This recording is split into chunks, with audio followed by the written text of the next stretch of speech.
हमारे साथ बातचीत करने के लिए हैं केंद्रीय मंत्री जी किशन रेड्डी जी। सर, तेलंगाना के मुख्यमंत्री हों या राहुल गांधी हों, लगातार सरकार के ऊपर, सेना के ऊपर सवाल उठा रहे हैं। कह रहे हैं कि सरकार ये बताए कि कितने राफेल गिरे। आप सिंदूर यात्रा निकाल रहे हैं, लगातार आप राजनीति कर रहे हैं, लेकिन ये नहीं बता रहे हैं कितने राफेल गिरे। बिल्कुल एक कांग्रेस पार्टी की हिस्ट्री है। बहुत साल इस देश को कांग्रेस पार्टी ही चलाए, आज़ाद से लेके। मगर ऐसे कांग्रेस पार्टी देश के ऐसे एक सेंसिटिव इश्यूज पर, सेना के संबंधित इश्यूज पर बार बार प्रश्न पूछना, क्वेश्चन करना, सेना का इंटीग्रिटी, सेना का साहस को प्रश्न करना बिल्कुल गलत है। कांग्रेस पार्टी के समय पे अलग अलग आतंकवाद का गतिविधि था। कभी भी कांग्रेस पार्टी एक दिन भी इस ऐसे गतिविधि पर कोई रिएक्शन नहीं था। जब समय पे हम समझते थे भारत के जनता पाकिस्तान मारने वाले हैं, भारत के वासियाँ मरने वाले हैं, भगवान हमारा इतने ही लिखा, ऐसे ही समझते थे।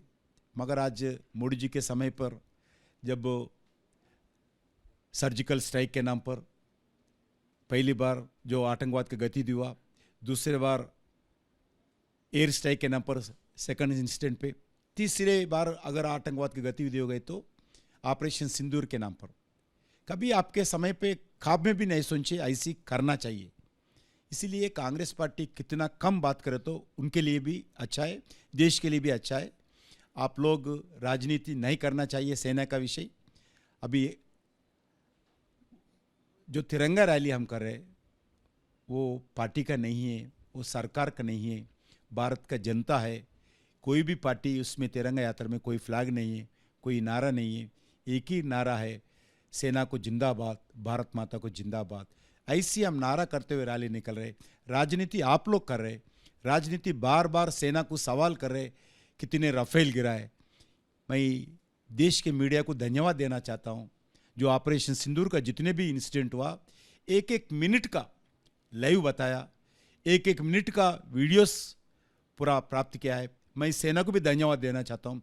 सभी विषय आप पूरा सारी दुनिया को मालूम हुआ, ऐसे हर दिन वीडियोस, फोटोस, डिटेल्स दिया गया।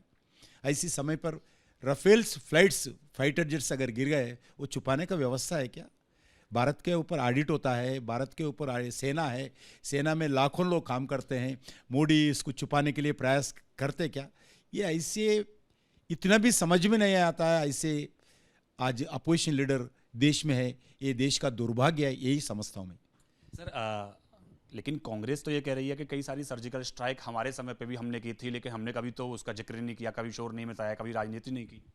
हम सेना को, एक सेना का पराक्रम हो, सेना का साहस हो, सेना का त्याग हो, देश के सामने, दुनिया के सामने भारत आर्मी क्या है, भारत आर्मी का क्या पावर है, देश को बताने के लिए प्रयास किया है। हम सक्सेस हुआ 3 बार। ये भारत है, ये नया भारत है, एक न्यू इंडिया है। ये मोदी के नेतृत्व में सेना को पूरा छूट है, पूरा अधिकार दिया है। देश के इंटीग्रिटी के लिए, देश के रक्षा के लिए जो भी करना है, सेना को पूरा छूट है, वो करके दिखाया। उनको अभिनंदन करना देश के जनता का जिम्मेदारी है, सरकार का जिम्मेदारी है, हमारा जिम्मेदारी है, वो निभाया है हम। सर, मेरा आखिरी सवाल, रेवंत रेड्डी तो ये तक कह रहे हैं कि सरकार जो है वो डर गई, पीओके नहीं ले पाई। अगर राहुल गांधी प्रधानमंत्री होते तो पीओके ले लेते। राहुल गांधी प्रधानमंत्री इस जन्म में नहीं होगा, ये लिख के रख लेना चाहिए। उनके नेतृत्व में तीसरी बार पार्लियामेंट चुनाव हुआ है, बुरा तरह पिटाया गया जनता की तरफ से, हर स्टेट्स में पिटाया गया। अभी बचा है 3 स्टेट्स, जब भी चुनाव हुआ 3 स्टेट्स में जाएगा। इसलिए राहुल गांधी प्रधानमंत्री नहीं बनेगा। दूसरा विषय मैं बताना चाहता हूँ, जो प्रधानमंत्री, जो मनमोहन सिंह जी भी हो, इंदिरा गांधी हो, नेहरू भी हो, अटल बिहारी वाजपेयी जी हो, पीवी नरसिम्हा राव हो और नरेंद्र मोदी जी हो, अगर कुछ में बैठने के बाद देश के पूरे सोच समझ के निर्णय लेना पड़ता है। जो निर्णय देश के हित के लिए ठीक होता है वो निर्णय लेते हैं।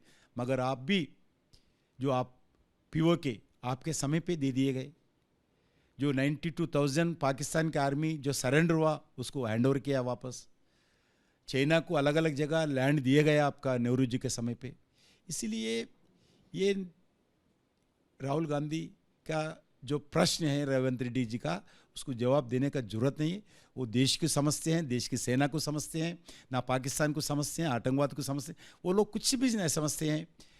बड़े मियाँ दिल्ली से बात करते हैं, छोटे मियाँ रेवंत रेड्डी हैदराबाद से बात करते हैं, इतना ही डिफरेंस है। धन्यवाद हमसे बात करने के लिए। कैमरा पर्सन जितेंद्र के साथ पवन गौड़, एबीपी न्यूज़, दिल्ली।